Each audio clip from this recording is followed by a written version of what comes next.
This is the Straight Outta BS podcast. I'm Jordan. This is Grant, one of my friends from Spring Creek Lodge. So go ahead and introduce yourself and what years you went to Spring Creek, and if you got transported, run us through that. Yeah, sure. Okay, so my name's Grant. I'm from Tampa, Florida. And I went to Spring Creek in 2006, and I stayed just shy of 10 months. Okay. I was transported by two people. We took, 2 or 3 planes to get there. Did they handcuff you? I was handcuffed, but I think they kind of realized that I was just so like crushed that I didn't have it in me to like put up much of a fight. I was probably in complete shock, honestly. Yeah. And we were young. Like, we were young, right? I was 14. I was 16. Okay. I was 14. But still young. Totally young. And, it's scary, man, when these people that you don't know are basically telling you, like, you can do, I've watched a few episodes, that thing everyone says, we can do this the easy way or the hard way. They told me that verbatim, and you don't want to mess anything up for yourself. You just want it to, be as easy as it could possibly be. But, yeah, so. Did you get in trouble with the law or something? Like, why did you get transported? It's crazy, Jordan, because I remember when I got there, we were in the same family honor. Yeah. Jim Owens was our family father. Yeah. And, people were asking me, like, so what'd you do to get here? We had people, one of my friends, I think he passed away, sadly. But rest in peace. Yeah, rest in peace. Absolutely. He was sent there by probably the state of Montana, because he had participated in that documentary, the Montana Meth Project. Oh, yeah, I know who you're talking about. Yeah, that was a good friend of mine. Yeah. Yeah, so that's cool. I don't want to mention his name, but yeah. So there was all kinds of situations. People were in trouble with the law, but for me, it really was not that severe. I would say I was pretty defiant. I was, I think my upbringing was probably considered pretty strict. It's hard because I only grew up in one household. It's hard to compare. Yeah. But my parents, I hadn't done drugs before I went there. Like I said, I was only 14. So, I'm sure I was a pain in the ass. I have to take accountability for that, but it felt like, to me, it was a total shock, and it was pretty severe. Yeah. And I never got a commitment letter. So maybe they were just trying to like scare me straight. But yeah, that's about it on that, man. Okay. Yeah. I have a question. You don't have to answer it if you don't want to, but did you know that you I assume you're gay, right? Yes, openly gay. Okay. Yep. Okay. Did you know that you were before you went there? Like what? I think so. Yeah, certainly. But I don't remember specific. I'm pretty sure it was like a known thing. I don't think I tried to hide it, but like I said, I was young, and there may have been times when I tried to deny it. I don't remember the specifics, but I don't think that anybody would have believed that. I think that we all knew. Oh yeah, I was just asking if like maybe you were still in conflict with yourself, if like, oh, am I gay? Am I not? Right. Like I'm just trying to like, because I do remember that some people fucked with you a little bit. Yeah. Within the program over that. That's definitely a good point. And I would say that any bad behavior at home probably had a lot to do with like an identity crisis. It was a hard time, and yeah, I'm glad I made it through it. For sure. If I'm honest. Walk us through like your first day there. Did they give you a buddy? I know that you were in my family, but do you remember if they gave you a buddy in Staff Central to show you the rules or whatnot, or did they not show you the rules? Do you remember? I remember getting like a heavy binder to like look through. I don't remember specifically if I got a buddy. It's possible that they gave me somebody with the last name Bidwell as a buddy. Okay, yeah. If I remember correctly. So that was funny. But yeah, so my first day, I was in complete shock. And like you said, you get there, Staff Central was like a trailer. Mm-hmm. And I just remember feeling like totally docile, very passive, crying, in complete shock. And the passive thing really isn't my true personality, but I just felt totally broken. Yeah. And I was young. So yeah, there was like a couple junior staff in and out of that Staff Central building, and they might say a few words to you or like tell you what it's going to be like. I remember, it's funny, some of this, I knew this was going to happen. Things come back to you, as you start to talk about it. But yeah, my first day, well, like I said, I'm from Florida. So even the fact that I was on the West Coast was a total change for me. And I know a lot of you were West Coast people. Yeah. But actually, a friend from home was there, and I didn't even know he was there. And I don't know if we were recommended by the same maybe psychiatrist or it's Probably. I'm thinking so. And our moms wound up going to God, what are they called? Seminars. Oops. Yeah, seminars together.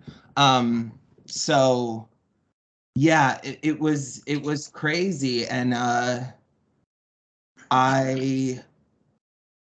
there's just just a crazy experience that it's always with you.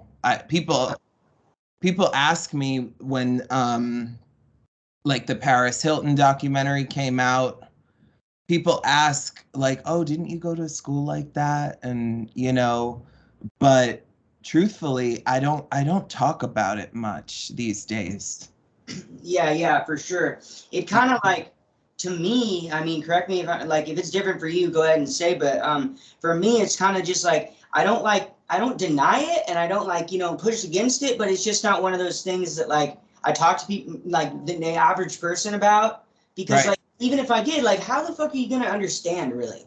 Like, how you went through it, like you can hear what I'm saying, but you really don't understand the depth of it. Yeah, and some people seem concerned. Like some people like say like, oh, I really wish you didn't have to go through that, and that's so it's such a bummer. I hope you're okay. But my own parents, they have a hard time acknowledging. I don't think they really acknowledge it as a wrongdoing, especially my dad. He believes he had good intentions and he wanted to help me. Mm-hmm. I don't think that happened. I don't think it did help me, but I know that everyone's experience was different. Some people I was interested to watch one of your other episodes. Like some people, had like a hard time adjusting to life once they got out, and they really wanted to go back. It's all they knew, Yeah. I was there a relatively short time, but I definitely never I didn't feel security again for a very long time. I was always like looking over my shoulder. Waiting for the other shoe to drop type thing? Absolutely. Yep. Yep. I felt I felt like the rug was just about to be ripped out from under me and my life was, no stability. Like it's traumatic. It's traumatic. Yeah. Yeah, for sure. um, so we had talked a little bit earlier about, people kind of messing with you about like your sexuality. Like, did you feel attacked there? Did you feel like I know in Honor Family, did you feel attacked by me ever? Like, did you feel anything negative from me ever? Like anybody else, did you feel negative? Like, did you feel ostracized ever? Okay. Because of that? I'm just curious. Well, I would say that I had been to 1 year of high school and middle school was pretty rough before I went to Spring Creek Lodge. So I was used to that, like getting kind of effed with for just being authentically who I am. And so yeah, I never felt like hiding it was an option, but I think that there actually was a point, initially it's like all new people and, of course people will say things or crack jokes, but I actually, we were just with each other all the time that like even people who may not initially get along, you kind of just become like kind of brotherly in a way, even if you don't like everybody, Yeah, we're all in this together type thing. Exactly. Yeah. And so I remember good moments and bad moments with, across the board. But I remember when it came time for me to vote up to level 4, I had a lot of trouble. I couldn't get the peer support. Yeah. And I tried to vote up like maybe 3 times and yeah, like they wouldn't give it to me. And I don't know if it was 3 seminars before level 4 or was it 2? Oh, you had to make it through focus, I believe. So Yeah, like 3, yeah.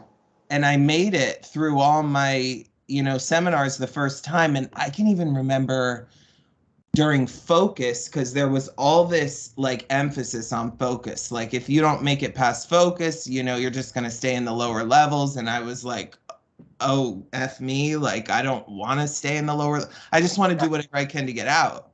Yeah, yeah. And focus was very intense for me. And then, see, I didn't go to the later seminars, so I'm sure you have experienced more, but at the time it was intense for me. Oh, no, focus was the most intense seminar I went through by far.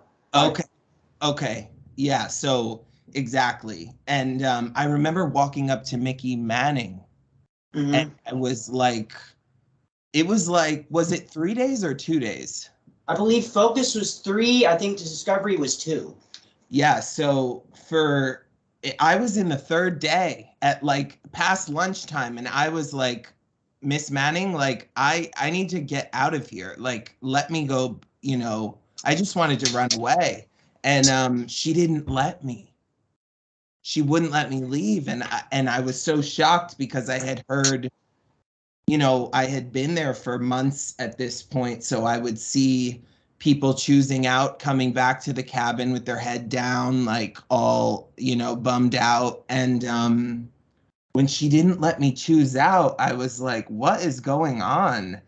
But I participated, strongly in my seminars. So who knows what the reason is, but I think I staffed one of your seminars, actually. yeah, that would make sense because you were definitely ahead of me in your you actually did really well. I think I remember you like passed almost all your seminars. Well, yeah, after I'd been there a year, I was fucking off like my first year there. I almost got sent to Jamaica, a bunch of shit. But they threatened me with Jamaica, and long story short, I was just, I was hearing all the rumors, and it turns out these rumors were true, that they don't have child protection laws in Jamaica. So if you don't want to listen over there, they'll just be like, fine, I'm just going to break your arm then, and then we'll see if you want to listen then. And so I was just like, I'm not doing that. So I was like, whatever I have to do, I'm just going to do it, Yeah, so you definitely changed your mind and you got to work. Yeah. Wow. Yeah, so my story's a little different. Relatively speaking, I don't think I was there very long compared to most people. But it had like such an impact on me, and yeah, like that what I talked about with the trauma, waiting for the other shoe to drop, like you said, I think that really stays with you, and you have to kind of like try to work to change your thinking, Rewire your brain. Right. Like you straight up have to rewire that shit. And I'm still like, I'm 31 and it's been 15, 16 years and I still, yeah, it's hard to say like what came first, but it's not, I definitely have to make a cognitive effort to not catastrophize everything, like kind of just keep my anxiety at bay. I definitely got into some heavy substance use in my 20s, and then that became like a big fat problem, and were you using it to sorry for cutting you off, I apologize. No, please go ahead. Were you using it to avoid, like, where you think stuff you didn't want, unpleasant thoughts? Yep, that's why I got into heroin and meth. Yep. I wanted to escape. I wanted to not feel my feelings. That's and that is what happened. And I didn't know I had a problem till it was too late. And yeah, I'm happy to say I'm doing well today, and I know you are too. So that's amazing. Congratulations and keep it up. Yeah, I just passed a year of sobriety on just weed, so. That's amazing, dude. Yeah. Yeah, that's awesome. And I'm not, counting days right now or months, but I certainly have before, but I know I'm in a good place and I do go to AA. You look good. You look healthy. Thanks, dude. Yeah. Thanks. I appreciate that. Yeah. Yeah, so just trying to be happy, For sure. Okay, walk us through like, do you remember much about Discovery? When you went through Discovery? Or mostly Focus? Focus, I remember Focus, we had the towel, right? Yeah, well, both of them we had the release process, but Focus was the super intense, like, labored out, like ear, like yeah, with towel, right? Yeah. Okay. So maybe you could jog my memory, because right now the specifics of Discovery, I know we had some book assignments, like we wrote out assignments, but yeah, there was remember the stretch, like this where we had. That was Focus. That was Focus. Okay. Yeah. So tell me. Okay, so Discovery was essentially that's where you made your I am statement, like I am a da-da-da-da-da-da, right? Focus was where you made your purpose statement. Right. My purpose is da-da-da-da-da. And Focus was where all the stretches were, the super getting out of your comfort zone type shit. And then Discovery was more like discovering like who you are type thing. I think that's why they named it Discovery. I remember what they were trying to do essentially was you to get to know yourself, just the way they went about it. Right? The inner child, they would say. Yeah, I remember. Yeah, Discovery, I remember, like, I participated. I don't remember it being hard. Like, I wanted to be there. I felt better being there. Like, I know they played, like, music, and everything was, like, so bleak that it's crazy because, like, the seminar felt like that discovery, actually, I remember feeling like, oh, this was like nice. Like it was a relief. And I think my parents came for a visit after that. And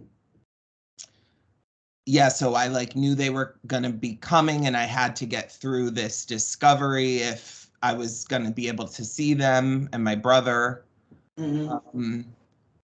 And that visit, it's actually kind of funny. Was this a visit or PC1?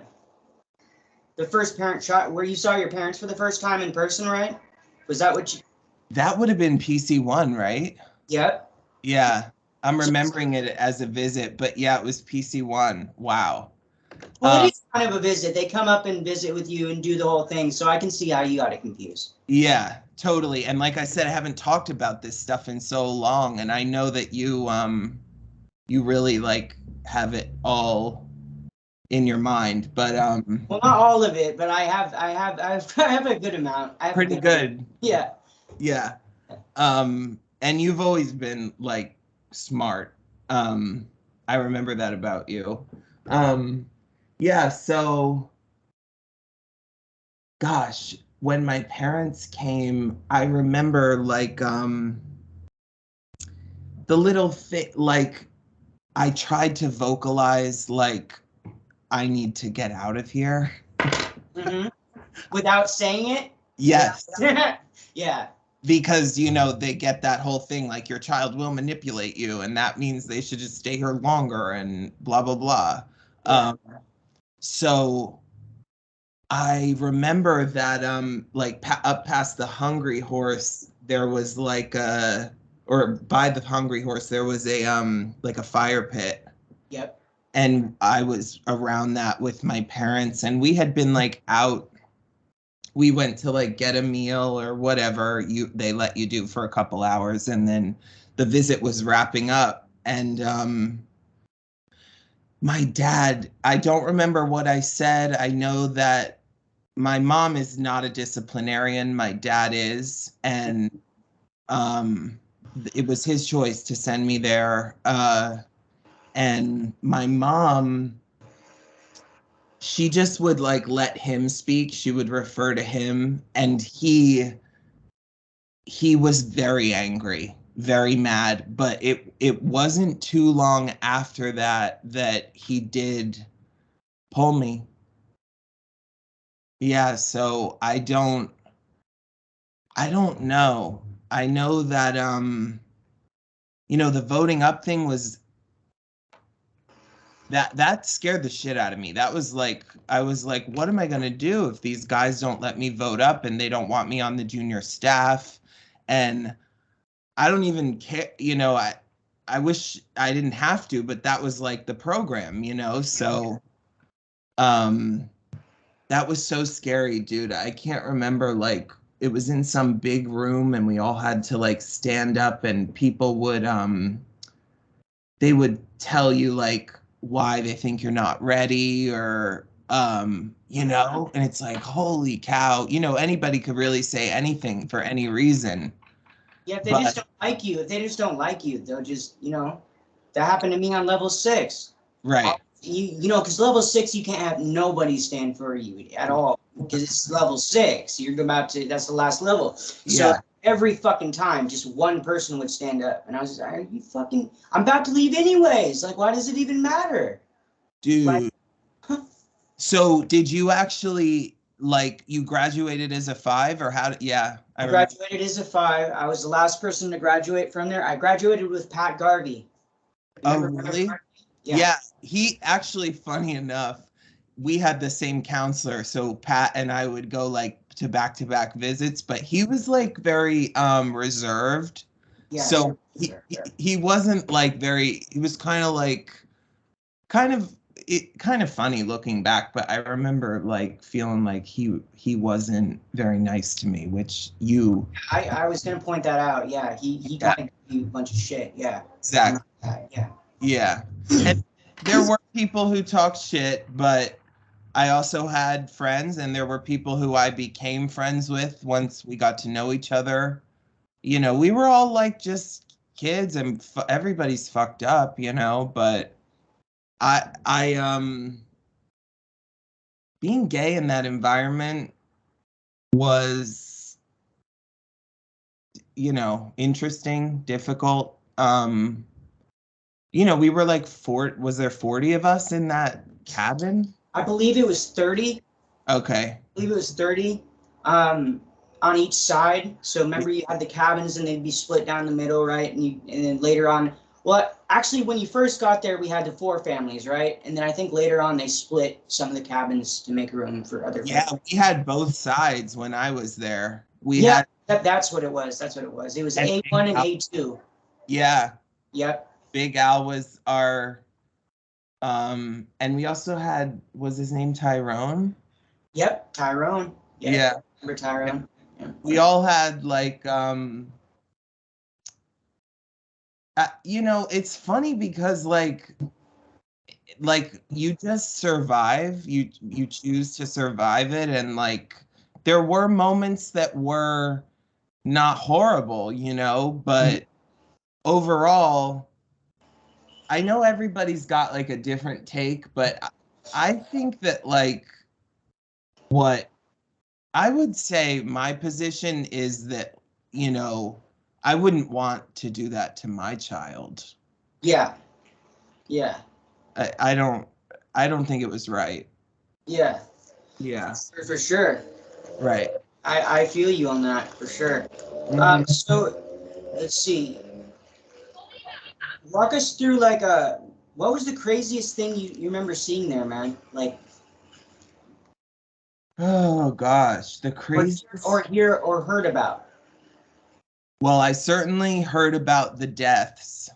I Mm-hmm. think that a death had just happened, you know, either right, it might have been right before I got there, because I don't remember exactly who, but I remember some of you guys being like, you guys meaning like anybody else in the family, being like, you know, it was like people, there were whispers of it. And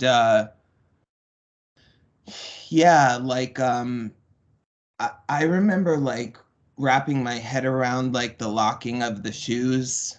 Like, why are we locking our shoes? Or like, why can't some people have shoelaces? I had never been in an environment like that. I'd never been to like a group home, or, you know, everybody's got a different story. Jail or runaway, like shelter, anything where that I would have seen something like that before. Um, Now, after that, I saw many more things, but I'm talking about up until then, you know? Yeah. So I was just like, holy cow, you know, really blown away by, and I think that's when I started to realize, like, well, just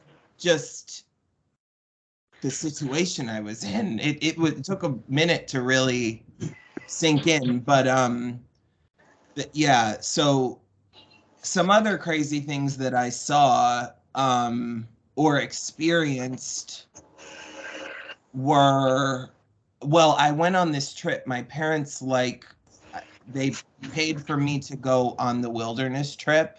Oh shit! You went with me and Anthony, didn't you? You were Yeah. there. Yep. Okay. Oh, I remember yeah. that. Holy Oh shit. my God, I didn't realize that you went.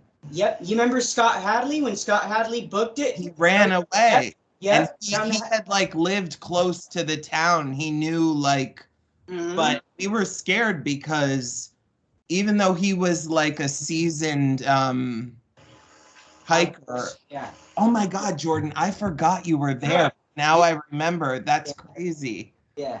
That was also like, I had fun on that. I know it was hard, but I actually liked that. Yeah. What Did you like about it? Well, I guess maybe it was just to be away from Spring Creek was nice, but it was kind of like it felt like, okay, it was a smaller group of us, and we had to learn to kind of trust each other. Like, this person's leading the way today, no matter what, we're going the way they say. And yeah, so I think some of us got closer, like I remember really liking Anthony, and I watched a little bit of the recording you did with him. He was funny. Oh, this Yeah. another thing. I remember one time this was very fucked up. Um, are we allowed to swear on this? Yeah, yeah. Go ahead, man. Okay. We went out in the woods with Jimbo. Yeah. We all lined up facing each other. We interlocked our wrists, and people had to do the trust falls. And I think it was a very tall guy. Do you remember who I'm talking about? Asian guy. Yep. Yep. So he was really nice guy. He fell back, and We used to Anthony call him Yao Ming. Yao Ming. Yep. Yep.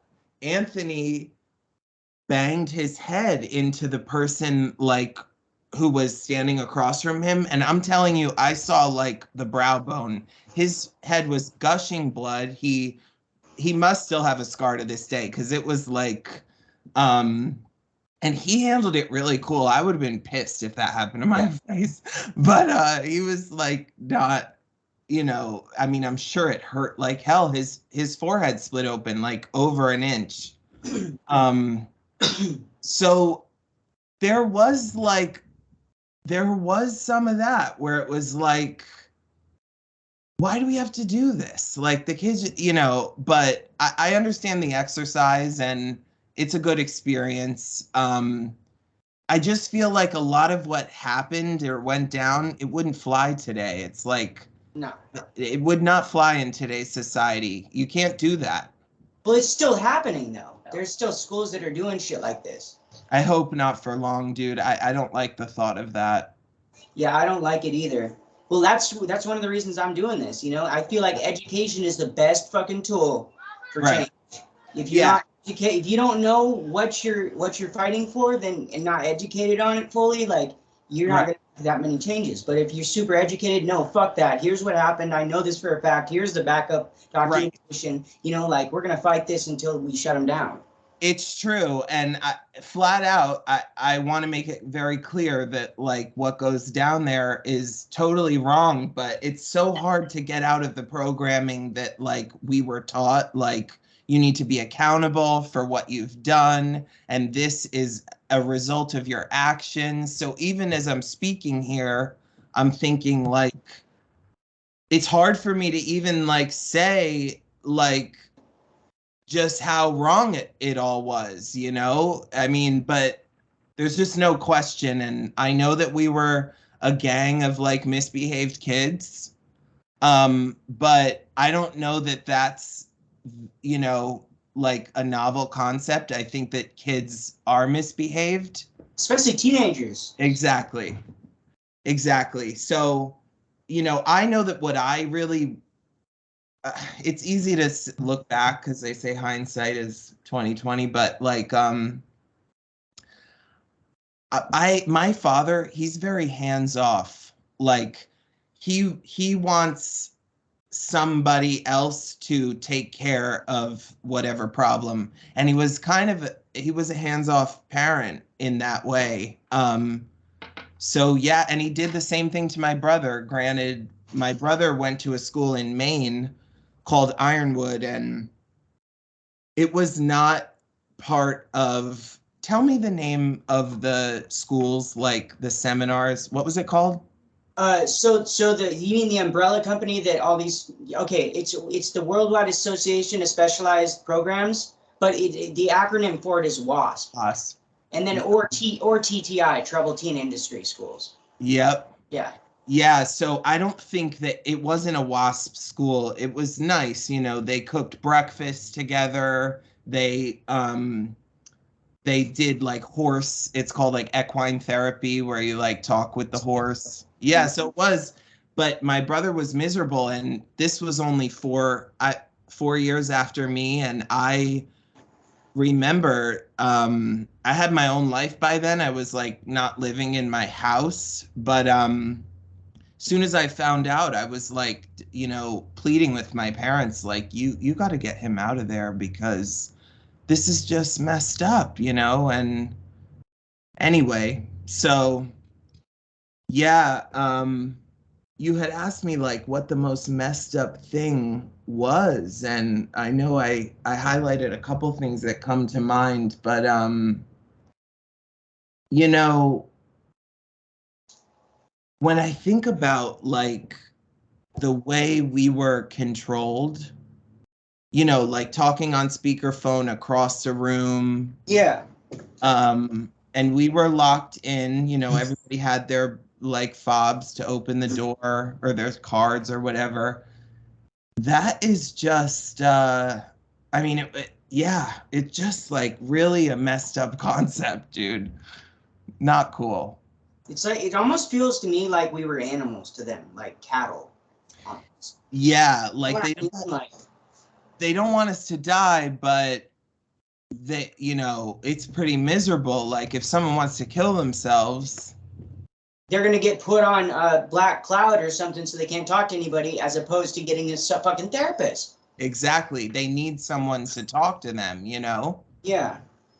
Giving I them consequences isn't gonna help them when they're in that state. When they already don't care and they're depressed and just saying, fuck life, I want to kill myself, like, right. my opinion, you know, you're not going to get anywhere by consequencing them. That's the same thing. It's like, you know, going to a drug addict and being like, hey, stop doing drugs. Yeah, Right? that's not gonna happen. Like, it's not going to happen.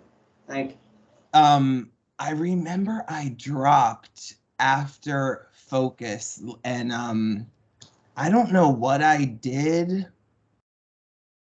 I don't know what I did, but I remember we used to have groups on like A1 side or whatever, and movie night over there. mm-hmm. My bed was on the opposite side, and you know, I just remember like crying, you know, because it was like a huge, and literally I cried so many days, almost every day, really. But the dropping and it was like it was just the biggest thing I had ever been through. Like everything was so monumental. Um, yeah, so recovering from that trauma is like hard, dude. I still to this day deal with it, you know? For sure. Did you feel like fucking completely defeated when you dropped? Like that no matter what you did, like you couldn't catch a break type thing? Yes, and looking back, it's almost like they bait you. Like I remember feeling like, wait, I got trapped. Like and then it's like, oh, you know, you lost all your points, you're back to level 1 or something. I'm like, and there was this movie, there was a girl named Paulina who was like the star girl when I was there. She had like been there forever and they would say she was so horrible, and then she's just the model student, right? Mm-hmm. um I can remember watching this like video of her where she was talking about a drop, and she was like, that drop was everything I needed, you know, saying all the right things, like Mm-hmm. um and I just remember thinking like she doesn't believe that, like I remember thinking she was just saying all the right things, which like you said, you just make a decision. I'm doing it. Whatever they ask of me, I'm doing it. I'm not going to Jamaica.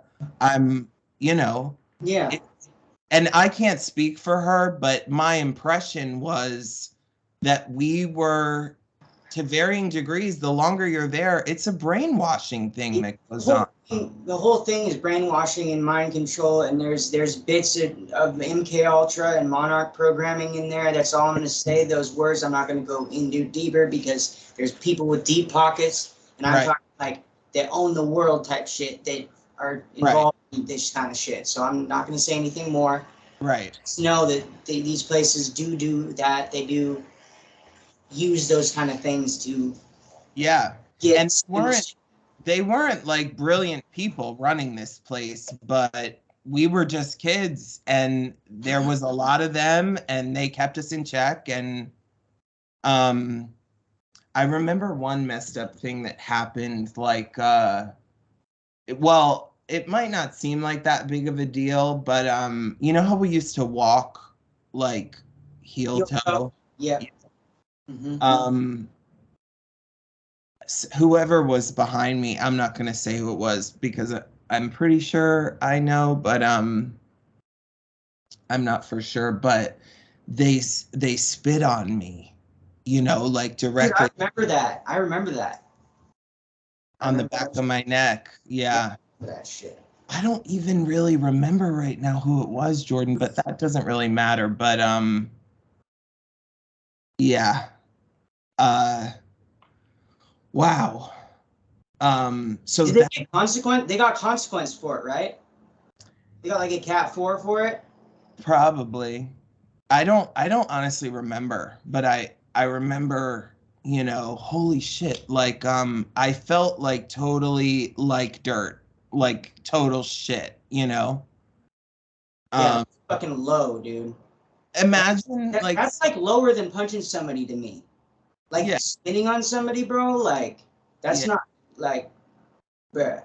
Like spitting is something you do to like excrete shit from your mouth. Like it's like a very like It hurts hateful, yeah. spiteful thing. I It's feel like. exactly. It's pretty bad and yeah, so it broke me, dude. I felt totally broken and I remember like I lost like a lot of weight when I was there. I came home, people were like barely recognized me. I just felt like a different person. Um Another thing that happened to me when my dad picked me up, we like drove to maybe Spokane or Seattle, I can't remember. And I think that was like a little drive. I don't know if it was like 3 hours or more, but I took my first like hot shower where they weren't like timing me.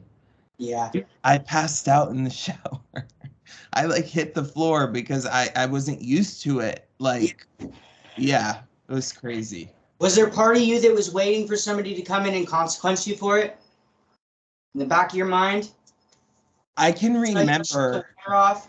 I can remember that, like when you get, those first like weeks or months when you're reintegrating, you would catch yourself or like you would have a flashback or think, and then you'd have to be like, I'm not there anymore.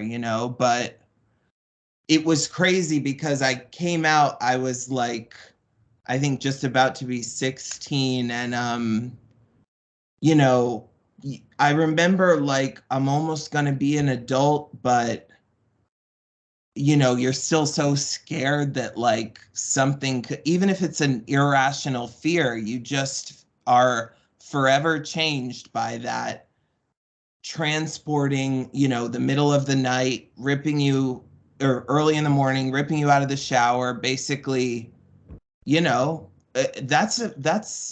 stays with you. For sure. For sure. Um, did you witness anything good there? Did I witness anything good?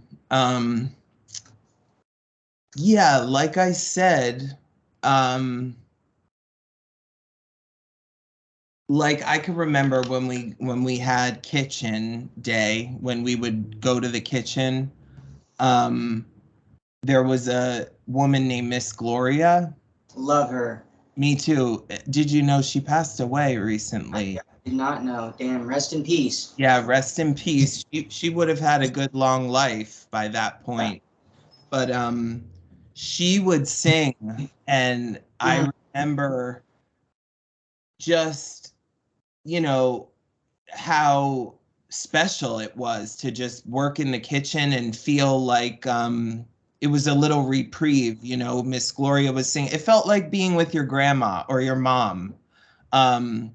It just felt, yeah, like it felt nice. And I had a counselor there named Miss Ellen that I liked, and but at the same time, I always kind of remember feeling like, you people can't really help me. You work here. Like, it was a little bit of a conflict of interest, but the whole setup where like that town, so many people were employed by that school, and it was such a small town. Um, it's complicated. The waters are kind of muddy, but good things happened. But I guess, you know, if you're looking for it, you can find good stuff. But overall, you know, the foundation of what was going on, the whole premise of it was dark. It was dark. Yeah. Yeah. There was some kind of Okay. day that I'm remembering. Did we have like a field day? Well, on Sundays we had the movie nights, but we did have a Spirit Month thing where we like had like do you remember? Is that what you're talking about? Where we had like different events? Yep. Yep. We did have that. I remember that. Yeah. I learned how to play guitar at Spring Creek, and I remember cool. I played something on the guitar there. I wrote my own little song, and we each got to play our own little riff or whatever at the concert thing we had there. I remember doing that. And then I remember we had like these different like activities, like we had like tug of war, where like we have like both sides and see who could tug the other side. And there was a bunch of other shit we did too. I think we did like flag football and shit on the rock pit. I remember some of that. Yeah. It's funny, one day I actually remember we were just playing flag football as a family. I think we were still together, or maybe you had moved up, but you might remember somebody just went running like into the mountains. Dude, I remember that. That was hilarious. He just fucking ran, you know, and that was crazy. And I can't remember. We had this kind of funny teacher who like he like talked in a funny voice. Mr. Kirsting? Yeah. Was it the one that were you there when he coughed up blood into the trash can? I think so. Dude, bro, that dude, the older guy? The older guy, because there was Mr. Haven, right? Oh, no. Okay, the older man was sick. He wasn't. Yeah, you remember that shit? Wow. That was crazy, man. I thought he was like I thought he was about to like morph into like a werewolf or some shit. I was like, what the hell is happening here? Okay, but now that you say those names, it was Haven Haven was like, you know, he was probably in his 40s. Yeah, he was the other guy was not well. Yeah, he wasn't well, man. Yeah. Like lung cancer or some shit. Like I hate to say that, but fuck, man. Probably. That's too bad. But yeah, it's crazy because for the years after, you know, I wasn't like sure if I was gonna survive. I didn't know what was gonna happen to me, but now I really do believe that like you know, you never know what's gonna happen, but I kind of feel like I think we're about the same age, but like I'm 31. Yeah. Okay, so you're a little bit older than me, but you know, we just like, I don't know, I feel like I've really weathered the storm and I have like some faith that I'm gonna make it, whatever that means, you know. I hope that I'll live a fulfilling life, you know. Yeah. For sure. I was gonna ask you about like after you got out, or first of all, did you know that you were gonna get pulled? Like, did you know that you were? No, I had no idea. Okay. Like they didn't tell you like before it happened, like right before it happened, like a couple days before? No, they told me that morning. I remember I was still in the lower level house area because I couldn't vote up to 4. Yeah. And I'm sorry to backtrack. Remind me to tell you about one of the junior staff. I can't remember his name.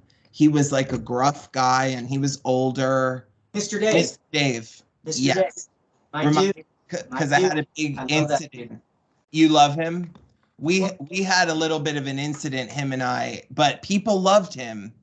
The one thing about Mr. Dave, man, he was just, no matter what he did, he was consistent with what the fuck he did. Like, you know, Right. like he was gonna, like, if he was gonna consequence people, he was gonna consequence everybody every time he saw some shit. Not let anything slide. Like, that's the one thing. So I respected him. I guess I get that, and he needed consistency. So I don't blame you for you know, gravitating to that, because you never knew what was going to happen. Like, you always felt like, oh God, you know, or it's hard to describe the nuances of that. But what I mean is, like we said, we were always waiting for something bad to happen. So if you can count on someone to be consistent and just do the right thing, you know, I get that. But back to getting pulled, they told me, you know, they came in and they would call you to say, they would say, you know, Grant nurse or Grant therapy, or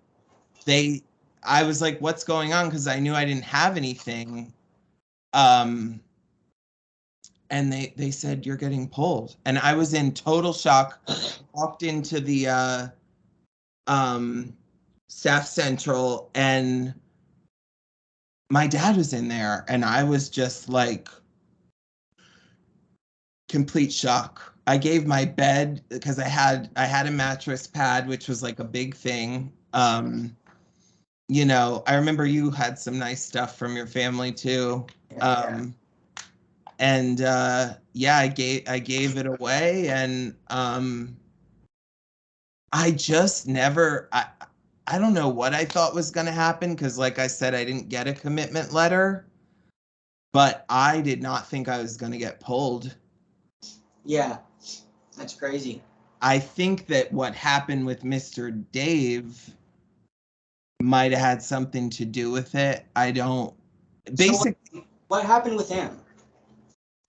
He just called me like a derogatory name in front of some people, and it was bad timing because I was trying to vote up to his junior staff. I was trying to, you know, and it, at the time, like I said, everything felt like so monumental. You know, I couldn't vote up because I couldn't get the approval of my peers. And so he called me like a name that we all know that, like, you know, is not a nice name, but it wasn't the first time I heard it. But it just kind of set a tone with all the people, you know, people looked up to that guy. Yeah.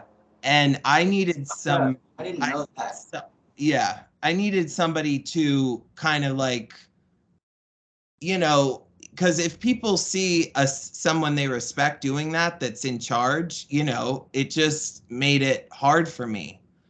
Yeah. So you know, it sounds like not that big a deal, like, oh, you got called a name, but it was kind of a big deal at the time, you know, because people heard it, and it was not good. But and of course I'm sensitive, you know, so it felt horrible. Well, honestly, like in my opinion, it doesn't matter if it's like offensive to other people. If it was offensive to you, then it was offensive to you, regardless. You know what I mean? So fuck what other people. Yeah. They're not you. You know what I mean? Right. Right. But it just made it like, I remember I was thinking like, how the hell am I going to get the support and respect from the junior staff when the staff member is like flat out, you know, talking shit? Yeah. So yeah, it wasn't good. But then I got pulled, and then I would say then real life hit, and it was like, then it was real life problems, and it wasn't in a controlled environment. So consequences aren't like, they don't call out consequence. It just like, you know, actions have repercussions. And if you're like me, you might learn the hard way, and it's not easy sometimes. I was gonna ask you about reintegrating into society and stuff when you got out. Yeah, I went back to the same high school. Like I said, people were shocked at the transformation. I looked different. everything about me was different, and I tried to get back into music because one of the things I lost while I was there was the ability to practice music or, continue with my lessons. So that was, I was a singer back then. Oh, And awesome. yeah, I was good, and I did state competitions, in high school. They can you can kind of sign up for all that, and it it was a big part of me, and I lost it because we didn't I don't think we had music there. Did we have like a monthly class or something? I can't remember. No. No. The only time we got close to something like that was during that Spirit Month when I got to play the guitar or whatever. Guitar. And I'm pretty sure my parents had to pay extra for that too. Like probably. Your parents, I know that our parents, a lot of them took good care of us while we were there. So it's like confusing. I don't believe they really knew what it was like there. I know they don't because they weren't there, but like I understand, like I've tried to explain it to them and they still don't get it. Like they still think like, and I don't hold anything against my parents. My dad actually has memory problems now. I'm just gonna say that, and sorry to hear that. It's really hard, but he one of the questions he asks me every time I come over, and it like breaks my heart, kind of. He's like, what was your experience at Spring Creek Lodge? Like, do you feel like that helped you, or do you feel like it was a bad thing? And every time I tell him, I feel like it was kind of fucked up, but at the same time, I feel like I learned a lot from it. But it's just like the fact that he asked me that every fucking like time I come over, and he doesn't remember that he asked me it. So it's like he doesn't have control over it. But it's just that one question about it. Yeah, that one question is always something he asks. So I feel like he has a lot of guilt about that still, because I told him the last time I was over there, I was like, look, like I know that mom was the arching factor in that. Like she was the one that was pushing hardcore for this place. You just kind of rode along with it because you didn't want to lose your marriage. And he was like, yeah, and because that's kind of what happened. And that's the thing. And then they ended up getting divorced anyways, right before I graduated the program. So they had a special visit, came up, and they were like, oh yeah, we know you're about to graduate and everything, but just so you know, we're about to get a divorce. So I like when I got out of the program, like my whole world was like upside down, like, and I was already fucked up from the program, and I got right into drugs. Like, and it was just, I did drugs for a long time after I got out of the program. So did I. And I'm sorry to hear that because, well, I'm happy that you're doing better and you made it through it. And same for me, because if you get into that community recovery at any point, you know that people pass away all the time, friends, and it's like, I know the things I've done could have killed me. I've just had an angel, on my side or something, whatever it was. But, like, I'm not big into like any kind of program. I have like program trauma, probably, most definitely, actually. But, I just, you reach like a level of acceptance where you just feel like life is going to be what life is going to be. And maybe it's our age, but you start to feel like I'm going to make it, like, because I've made it so far, that at least for me. I've been through so much shit, like, and people don't even the average person just doesn't even understand. That's how I feel, how much shit I've been through. Right. The average person on the street, like, no. Like, and I'm sure some people have it worse. I just know Yeah, I think you're right, Jordan, but we know what we went through there anyway, and I think what you're doing is great because if nothing else, like it's getting documented and it's there. You're talking to people about real experiences and um there's no question it's going to raise awareness and thank God that people like Kat Von D, Paris Hilton, they're in Washington trying to make this illegal. Yeah. Hell yeah. Yeah. It's awesome. It's Yeah. awesome. All right, man. Well, is there anything else you want? Or, hold on a second. I always Yeah. forget these last questions. That's okay. When you were there, can you remember anybody that ran? Oh, well, you already went over like two of them, I think. Yeah. Do you remember anybody else that ran? Or do you remember them saying like specific things like what happens in the woods stays in the woods? I can remember like run plans, like, people would like draw a map or sketch, we didn't, a lot of people drew or they wrote because we could and we needed to like have a release. Um, but I can remember like with the consequences, things that weren't even like you couldn't pass notes and you'd be like, what the hell? And people would say like run plans or it's like, Yeah. what the hell? Like, no, it's not. But those two incidences, and I don't remember who just like bolted from the field. We were all out there. I just remember Big Al like on the radio, like, we got a runner, and then the kid who did it while we were on, the wilderness trip, he actually like got someone, like he was missing for like a couple of days because he left in the night. Yeah.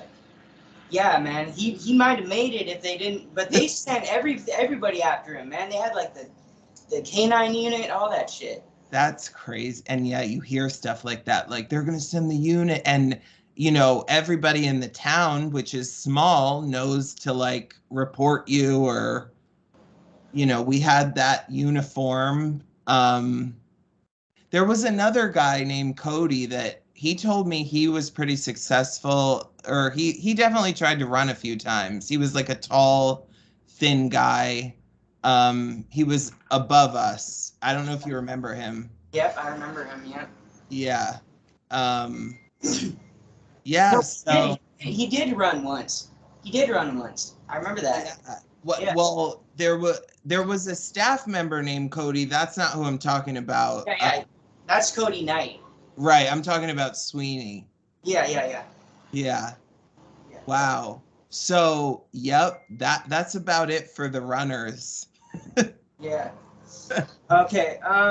Knowing what you know now, is it your opinion that these places should be or even could be regulated at this point, or do you think that they should all just be shut down?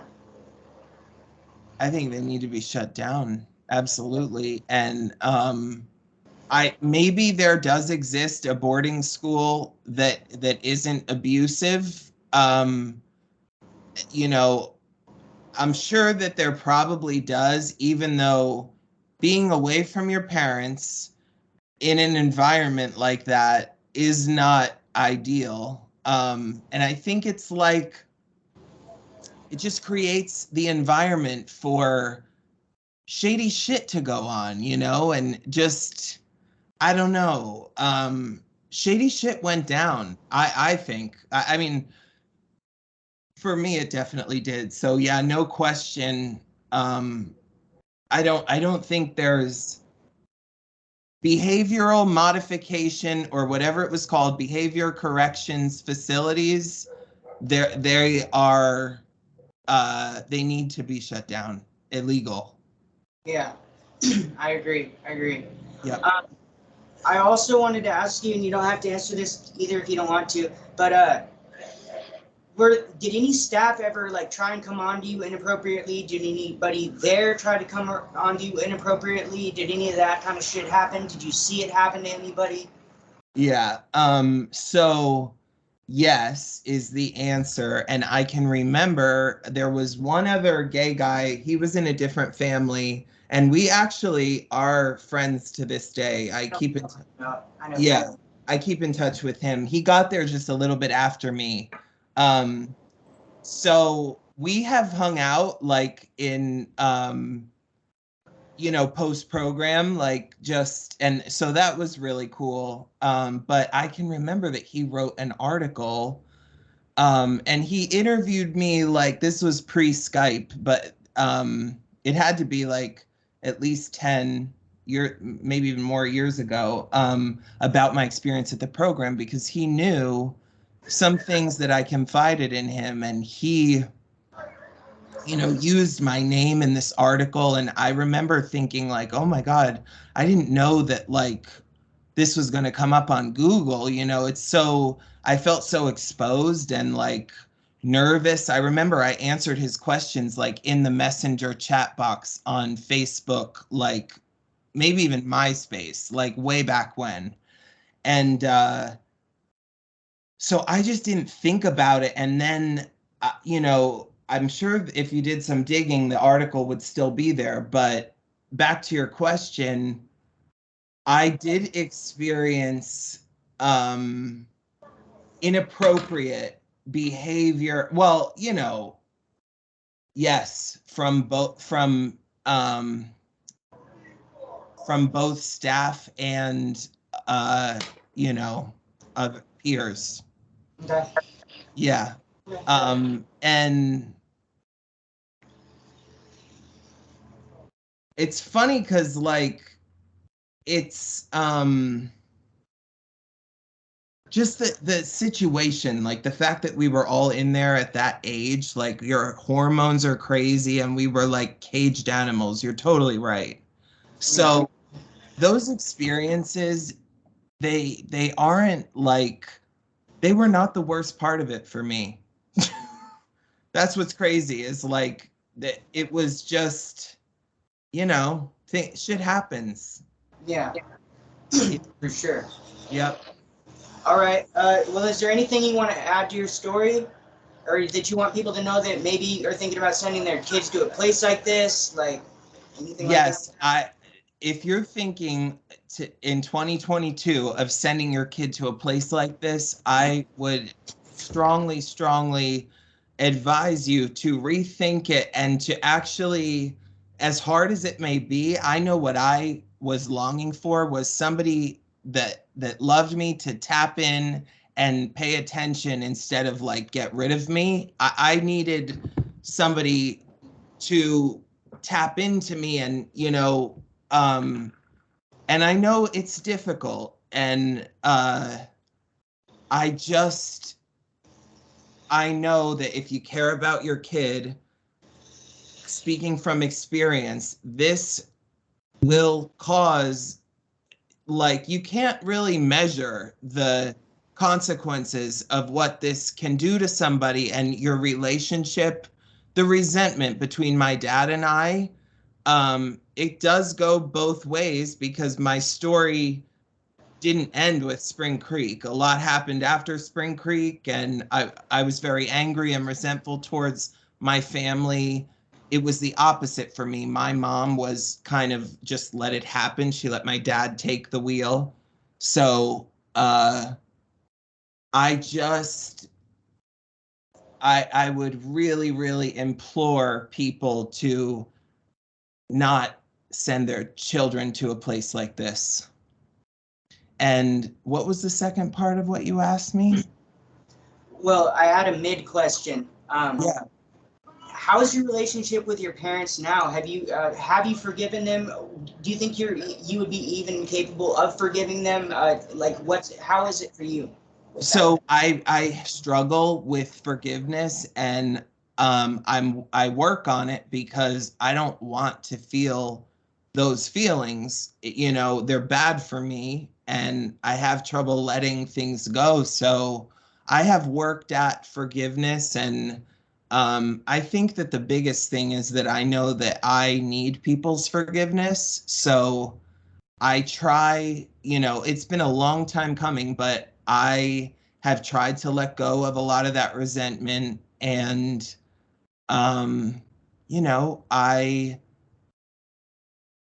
know that parents aren't, it's funny, they're not perfect people by any means, but I was raised to believe that my parents were like, everything they did was right, you know? And I was always kind of like, that's not right. But now I know that everybody's flawed, and I believe they, you know, they're a product of whatever they went through and all those things. So yeah, forgiveness is really important. But I wouldn't say that it's like cut and dry. It's very complicated, and it's a big part of the background of our relationship. It felt deceptive. It felt like a huge betrayal. And I didn't feel safe, you know, in my own home. It was really horrible. And my mom, you know, she doesn't really know, because I feel like they don't try to know. Like, there's information out there they could know, but it is water under the bridge. And, you know, I hope that we can continue to get to a better place. For sure. And also, I was just going to give you, the way I look at it is, I've forgiven my parents, but I'm never going to forget it. And I flat out told them that. It's never going to be something I'm going to forget about. You know, like... Fully agree with that. Like, and so the second part of the question that you were asking is, anything else you want to add to your story? Okay. That you want to know about it? Or to get off anything you want to get off your chest? Maybe stuff you did after you got out of the program, anything you want to get off your chest. Okay. Well, I do want to say thank you, Jordan, for interviewing me, and it's been good to catch up. And stay in touch for sure. Yeah, absolutely. But you know, you're like, as people, our mind is like, it's so amazing, like, because this is not part of my everyday language. I don't talk about this stuff, and we had no script for what, I didn't know what you were going to ask me or anything. But things come up, and I know what a formative experience this was. This was a huge deal because it stayed with me, and you know, these things pop into my head to this day. It's been 15 years, and my story is my story, you know. It's not that I would change it, because I don't know. I guess I don't believe in that. I would have liked to leave some things out, but we don't get that luxury. So my biggest thing is just acceptance, you know. I work to accept